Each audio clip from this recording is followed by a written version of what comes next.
నిన్న పార్లమెంట్ లోక్సభలో దాదాపు 12 గంటలు వక్ఫ్ సవరణ పైన చర్చించడం జరిగింది.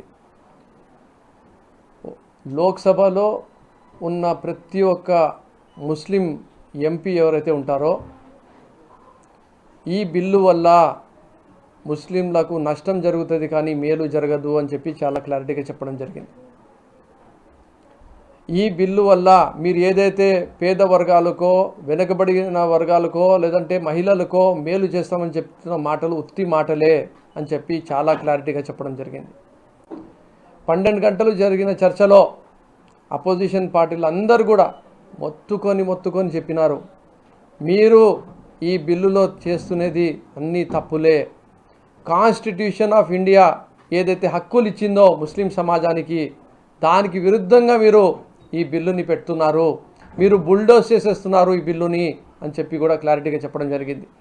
ఆర్టికల్ 13 అంటే సుప్రీం ఏమో కాన్స్టిట్యూషన్ అవుతుంది, లెజిస్లేచర్స్ కారు అని చెప్పి చెప్పడం జరిగింది.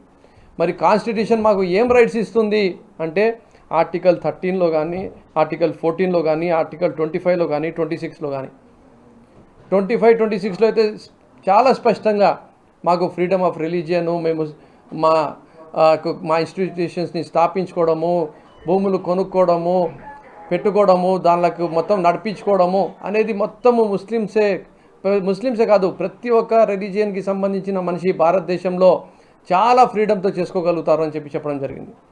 అలాగే ఆర్టికల్ 14లో ఎక్కడ కూడా డిస్క్రిమినేషన్ జరగకూడదు. డిస్క్రిమినేషన్ అంటే మతపరంగానో లేదంటే జాతి పరంగానో కులపరంగానో ఎక్కడ కూడా వాళ్ళకు అన్యాయం జరగకూడదు అని చెప్పి కూడా చెప్పడం జరుగుతుంది. నిన్న తెచ్చిన బిల్లులో ఈ బిల్లు ఎందుకు తీసుకొని వచ్చినారు, ఎవరు తీసుకొని వచ్చినారు, దానికి ఎవరు మద్దతు ఇస్తున్నారు అనేది కొంచెం మనం ఆలోచించుకోవాల్సిన అవసరం ఉంది. ఎవరు తీసుకొని వచ్చినారు? బీజేపీ పార్టీ తీసుకొని వచ్చింది.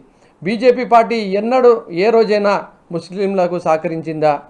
అట్లాంటి దాఖలాలు ఏమైనా ఉన్నాయా? లేవు. 10 సంవత్సరాలు వాళ్ళు ప్రభుత్వంలో ఉన్నారు. వాళ్ళ దగ్గర ఒక్కడు ముస్లిం మైనార్టీలో ఎంపీ కానీ సీట్ ఇవ్వడం కానీ ఎంపీగా గెలవడం కానీ లేదంటే మంత్రిగా చేయడం కానీ జరిగిందా? జరగలేదు. మరి వాళ్ళు ఎప్పుడు ఏం మాట్లాడినా పాకిస్తాను, ఖబ్రస్తాను, ముసల్మాను, తాలిబొట్లు కూడా తీసుకొని వెళ్ళిపోతారు అని సాక్షాత్తు ప్రైమ్ మినిస్టర్ నరేంద్ర మోడీ గారు లాంటి వాళ్ళే మాట్లాడడం జరిగింది. అంటే ముస్లిం సమాజానికి కించపరచడానికి, వాళ్ళకు మార్జినలైజ్ చేయడానికి, వాళ్ళకు పూర్తిగా అణచివేయడానికి ప్రయత్నం చేస్తున్న పార్టీ బీజేపీ పార్టీ. మరి అలాంటి పార్టీ ముస్లిం సమాజానికి మేలు చేసే కార్యక్రమం చేస్తుంది అని చెప్పి మినిస్టర్ రిజిజు గారు చెప్పినా లేదంటే వాళ్ళ బీజేపీ పార్టీ నుంచి ఎంపీలో చెప్పినా ఎవరు కూడా నమ్మే పరిస్థితిలో లేము, ఉండము అని చెప్పి కూడా మీకు అందరికీ తెలియజేస్తున్నాము. అలాగే ఈ బిల్లు కోసము 288 మంది ఓట్లు వేస్తే 232 మంది అగెన్స్ట్గా ఓటు వేయడం జరిగింది. ఈరోజు వాళ్ళకు సంఖ్యాబలం ఉంది ఎన్డీఏ ప్రభుత్వానికి. కాబట్టి ముస్లిం సమాజానికి వాళ్ళ జాయింట్ పార్లమెంటరీ కమిటీలో కూడా అపోజిషన్ పార్టీలు ఉండని, ముస్లిం సంఘాలు ఉండని, వాళ్ళు చెప్పిన అమెండ్మెంట్స్ని అందరినీ కూడా బేఖాతరు చేసి వాళ్ళు ఈరోజు బిల్లుని పాస్ చేయడం జరిగింది. ఆల్ ఇండియా ముస్లిం పర్సనల్ లా బోర్డు ఉండని, జమీయతే ఉలమా ఉండని, జమాతే ఇస్లామీ హింద్ ఉండని, ఇలా సున్నతుల్ జమాత్ ఉండని, ఏ జమాత్ అయినా దేశవ్యాప్తంగా అందరూ చెప్పిన ఒకటే ఒక మాట, ఈ బిల్లు వల్ల మీరు మమ్మల్ని కించపరిచే విధంగా, ఇబ్బంది పెట్టే విధంగా, గొడవలు సృష్టించే విధంగా, కావాల్సుకొని ఉద్దేశపూర్వకంగా రెచ్చగొట్టే విధంగా, హిందువుల్లో ముస్లిమ్స్లో తగాదాలు పెట్టే విధంగా ఈ బిల్లుని తీసుకొని వస్తున్నారు. మీరు ఢిల్లీ నుంచి గల్లీ వరకు ప్రతి చోట కూడా మస్జిద్, మందిర్ అని చెప్పి తగాదాలు చేయడానికే ఈ బిల్లు తీసుకొని రావడం జరిగింది అని చెప్పి కూడా వాళ్ళు క్లారిటీగా చెప్పడం జరిగింది. జాయింట్ పార్లమెంటరీ కమిటీలో మొత్తుకొని చెప్పినా వాళ్ళు ఏం లెక్క చేయలేదు. వాళ్ళు ఏం పెట్టాలనుకున్నారో అదే పెట్టి నిన్న పాస్ చేయడం జరిగింది. మరి ఈ వక్ఫ్ బోర్డులో మేము మహిళలకి ఎక్కువ ప్రాధాన్యత ఇస్తాము, బీద వాళ్ళకు ఇస్తాము, బోరాలకి ఇస్తాము అని చెప్పి చెప్తున్నారు. ఆల్రెడీ 2 మహిళలకు వక్ఫ్ బోర్డులో అవకాశం ఉంది. అలాగే ఈ బిల్లుని తీసుకురావడానికి ముఖ్య కారణం ఏమి అంటే రిజిజు గారు మాటల్లోనే మనం అర్థం చేసుకోగలుగుతాము. మిలిటరీ దగ్గర ఎక్కువ స్థలం ఉంది, రైల్వేస్ దగ్గర ఎక్కువ భూమి ఉంది, దాని తర్వాత వక్ఫ్ బోర్డు దగ్గర ఉంది. ఆ వక్ఫ్ భూముల్ని మనం ఎట్లా కాజేయాలి, మనం ఎట్లా దానిని నిర్వీర్యం చేయాలి, దానికి ఒక మంచి పేరు పెట్టారు ఉమ్మీద్ అని చెప్పి. అది ఉమ్మీద్ కాదు, అది మమ్మల్ని పూర్తిగా నాశనం చేయడానికి తెచ్చిన బిల్లు ఇది అని చెప్పి మీకు తెలియజేసుకుంటున్నా. వక్ఫ్ బై యూజర్ అంటే 500 సంవత్సరాల క్రితమో 600 సంవత్సరాల క్రితమో ఒక పెద్ద మనిషి ఎవరైనా చనిపోతే అక్కడ దర్గా కట్టుకుంటే, లేదంటే ఒక మసీదు కట్టుకుంటే, లేదంటే ఒక ఖబరస్థాన్ కట్టుకుంటే, ఈ చట్టం వచ్చిన తర్వాత మీ దగ్గర పేపర్లు ఏమున్నాయి అంటే మా దగ్గర పేపర్లు లేవు, 500 సంవత్సరాల నుంచి మేము ఇక్కడే నమాజు చేసుకుంటున్నాము, ఇక్కడే మా దర్గా ఉంది, ఇక్కడే మా మసీదు ఉంది, ఇక్కడే మా ఖబరస్థాన్ ఉంది అని చెప్తే దానికి ఏం లెక్క చేయకుండా మీ దగ్గర పేపర్లు లేవు కాబట్టి దీన్ని మేము మూసివేస్తున్నామని చెప్పి ఒక అధికారి చెప్తే దానికి మూసివేసే పరిస్థితి వస్తుంది. కాబట్టి ఆ వక్ఫ్ బై యూజర్ కన్నా మీరు తీయద్దండి అని చెప్పి కూడా చాలా క్లారిటీగా చెప్పడం జరిగింది.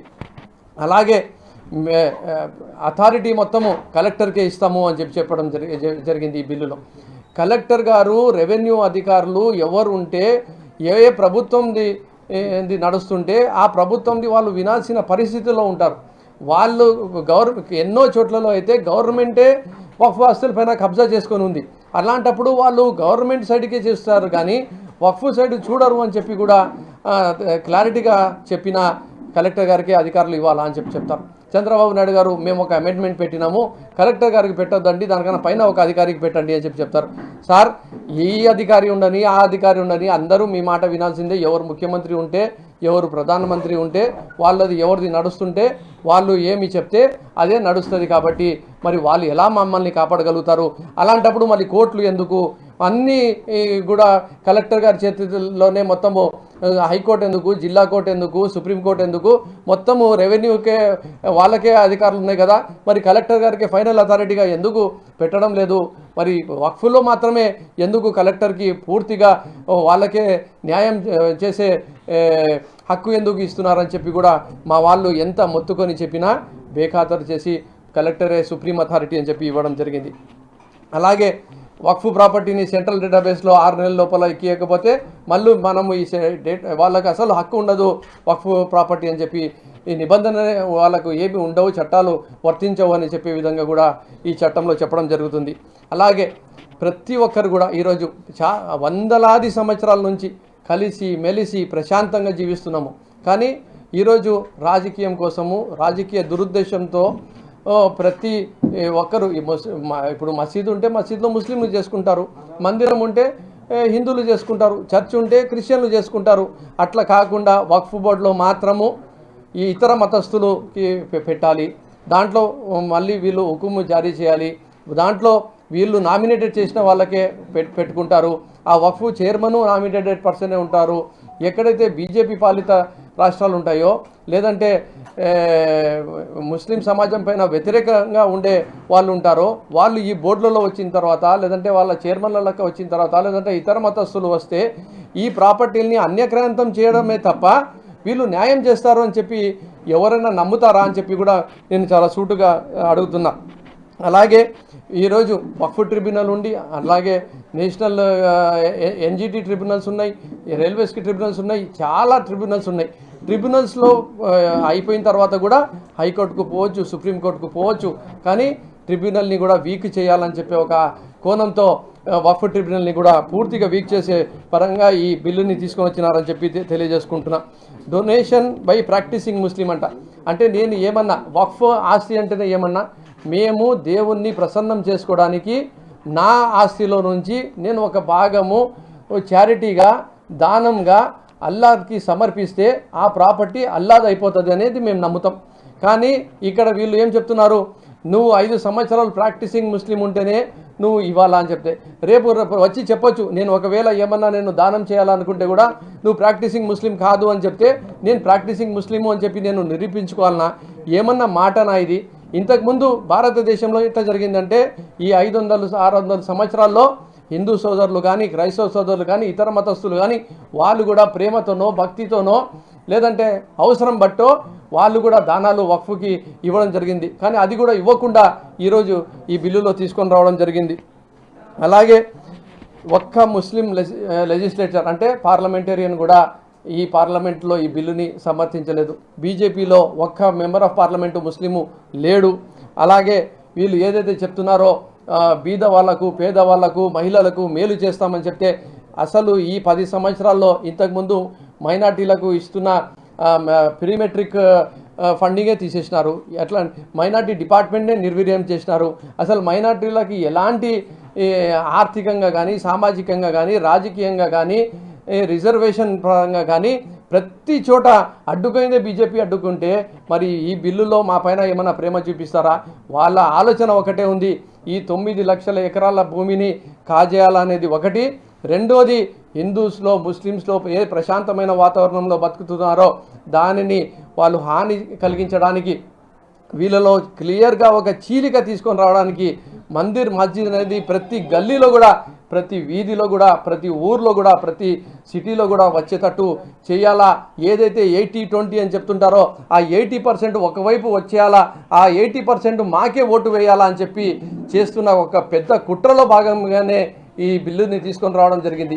మరి ఇంత పెద్ద కుట్ర జరుగుతున్నప్పుడు 40 సంవత్సరాల ఇండస్ట్రీ, 40 సంవత్సరాల ఎక్స్పీరియన్సు, ఎన్డీఏకి కన్వీనర్ చేసిన మనిషి, అటల్ బిహారీ వాజ్పేయి గారికి నేను ప్రధానమంత్రి చేసిన అని చెప్పే మనిషి, ఈరోజు కేంద్ర ప్రభుత్వము ఇద్దరు మనుషులపైన నిలబడింది. ఒకటి చంద్రబాబు నాయుడు గారు, ఒకరు నితీష్ కుమార్ గారు. వాళ్ళు నో అని చెప్తే ఈ బిల్లు జేపీసీకి పోయేది కాదు, ఈ బిల్లు ఈరోజు పాస్ అయ్యేది కాదు. నిన్న చూస్తే పొద్దునంతా హడావుడి జరిగింది, మీ నేషనల్ మీడియాలో వచ్చింది. ఏదో చంద్రబాబు నాయుడు గారు ముస్లింలకు న్యాయం చేస్తారంట, వక్ఫ్ బిల్కి అమెండ్మెంట్స్ ప్రపోజ్ చేస్తున్నారంట, వక్ఫ్ బిల్కి అడ్డుకోబోతున్నారంట అని చెప్పి. కానీ వాళ్ళ మనిషి లేచి అటు జనసేన ఉండని, ఇటు బీజేపీ ఉండని, ఇటు టీడీపీ ఉండని, ఆంధ్రప్రదేశ్ రాష్ట్రంలో అందరూ లేచి మేము పూర్తిగా సహకరిస్తున్నామని చెప్పడం జరిగింది. మరి చంద్రబాబు నాయుడు గారు ఎలక్షన్ల ముందర ఒక మాట, ఎలక్షన్ల తర్వాత ఒక మాట. మీరు ఇంతకుముందు కూడా గోత్రాల తర్వాత చెప్పారు, ఓడిపోయిన తర్వాత చెప్పారు, నేను మనిషి మారినా నేను మైనార్టీలకు దగ్గరగా ఉంటాను, మైనార్టీలకు అన్యాయం చేయను, నాకు అవకాశం ఇవ్వండి అని చెప్పినారు. మరి 40 సంవత్సరాలలో జీవితంలో ముస్లిం సమాజం అంతా మీకు ఎన్నోసార్లు ముఖ్యమంత్రి చేసింది. మరి మీ ఎమ్మెల్యేలని, మీ ఎంపీటీసీ జెడ్పీటీసీల నుంచి ముఖ్యమంత్రి స్థాయి వరకు ప్రతి చోట కూడా ముస్లిం సమాజం మీకు అండగా నిలబడితే 40 సంవత్సరాలుగా రిటర్న్ గిఫ్ట్ మీరు ఇచ్చింది ఏమి అంటే బీజేపీకి ఈరోజు పూర్తిగా సహకరించి ఈ బిల్లుని నిర్వీర్యం చేసి ముస్లిం సమాజానికి నిర్వీర్యం చేసే విధంగా భారతదేశంలోనే ఎన్నో కొట్లాటలు, గలాటలు, ఇబ్బందులు, కష్టాలు ముస్లిం సమాజానిపైన తెచ్చే విధంగా ఈరోజు చంద్రబాబు నాయుడు గారు పూర్తిగా సహకరించినారు అని చెప్పి మీ మీడియా పరంగా నేను తెలియజేసుకుంటున్నా. మరి చంద్రబాబు నాయుడు గారు కనీసం ఇప్పుడైనా రాజ్యసభలో ఈరోజు అవకాశం ఉంది, రాజ్యసభలోనా అడ్డుకోరని చెప్పి తెలుసు, వాళ్ళకి సంఖ్యాబలం ఉందినా అని తెలుసు, ఖచ్చితంగా పాస్ అవుతుందని చెప్పి తెలుసు. చంద్రబాబు నాయుడు గారు మమ్మల్ని మోసం చేస్తారని చెప్పి కూడా మాకు తెలుసు. కాకపోతే మేము మాత్రము డెమోక్రటిక్ వేలో, డెమోక్రటిక్ ప్రాసెస్లో ఖచ్చితంగా దీనిని అడ్డుకుంటాము, ఖచ్చితంగా దీనిపైన మేము మా కార్యాచరణ ఉంటుంది అని చెప్పి మీకు తెలియజేసుకుంటూ, అలాగే వైఎస్ఆర్ కాంగ్రెస్ పార్టీ ఈరోజు జగన్మోహన్ రెడ్డి గారికి ఎన్ని ఇబ్బందులున్నా, ఎన్ని కష్టాలున్నా, ఎంత ప్రెషర్లు వేస్తున్నా, ఎంతమంది ఎంపీలను ఆయన దగ్గర నుంచి దూరం చేసే కుట్ర చేస్తున్నారు, లోక్సభలో కానీ రాజ్యసభలో కానీ ఎమ్మెల్యేల పైన, ఎమ్మెల్సీల పైన కుట్రలు చేస్తున్నా, ఆయన మాత్రం ఇచ్చిన మాటకు అందరికీ ఒకటే న్యాయం ఉండాలి, లా ఆఫ్ ఈక్వాలిటీ ఉండాలి, ఫ్రీడమ్ ఆఫ్ రిలీజియన్ ఉండాలి, ఈ కాన్స్టిట్యూషన్కి నమ్మిన మనిషి కాబట్టి జగన్మోహన్ రెడ్డి గారు మాత్రము అందరికీ ఏదైతే సమానంగా న్యాయం ఉండాలో దానికి తగినట్టే నేను పూర్తిగా సహకారం అందిస్తా అని చెప్పి ఏకైక వ్యక్తి ఈరోజు ఆంధ్రప్రదేశ్ రాష్ట్రంలో నిలబడిన వైఎస్ జగన్మోహన్ రెడ్డి గారికి కూడా ధన్యవాదాలు తెలుపుకుంటున్నామని చెప్పి తెలియజేసుకుంటున్నా. కాన్స్టిట్యూషన్ ఆఫ్ ఇండియాకి విరుద్ధంగా ఈ బిల్లు ఉంది అని చెప్పి కూడా మీకు క్లారిటీగా చెప్తున్నా. దీనివల్ల ఖచ్చితంగా రేపు ముస్లింలు, హిందువుల్లో గొడవలు సృష్టించడానికే ఈ బిల్లు పెడుతున్నారని చెప్పి మీకు తెలియజేసుకుంటున్నా. ఇది బీజేపీ చేస్తున్న కుట్ర అని చెప్పి మీకు తెలియజేసుకుంటున్నా. దీనికి ఎన్నికల రాజకీయ లబ్ధి కోసమే చేస్తున్నారని చెప్పి మీకు తెలియజేసుకుంటున్నా. వక్ఫ్ భూముల్ని కాజేయాలని చెప్పి ఈ కుట్ర చేస్తున్నారని చెప్పి మీకు తెలియజేసుకుంటున్నా అని చెప్పి మీ మీడియా పరంగా తెలియజేసుకుంటూ, ఖచ్చితంగా దీని పరిణామాలు ఏవైతే జరుగుతాయో పొలిటికల్ హిస్టరీలో చంద్రబాబు నాయుడు గారికి మాత్రము ఒక ఒక మచ్చ ఉండిపోతుంది. ముస్లిం సమాజానికి మరొక్కసారి ఆయన పూర్తిగా దేశం మొత్తము ఆయన వైపు చూస్తున్నప్పుడు, దేశంలో ఉండే ముస్లిం సమాజం అంతా ఆయన వైపు చూస్తున్నప్పుడు ఆయన మాత్రము మరొక్కసారి మోసం చేసి మోసకారిగా నిలబడిపోయినాడని చెప్పి కూడా మీ ద్వారా తెలియజేసుకుంటున్నాను.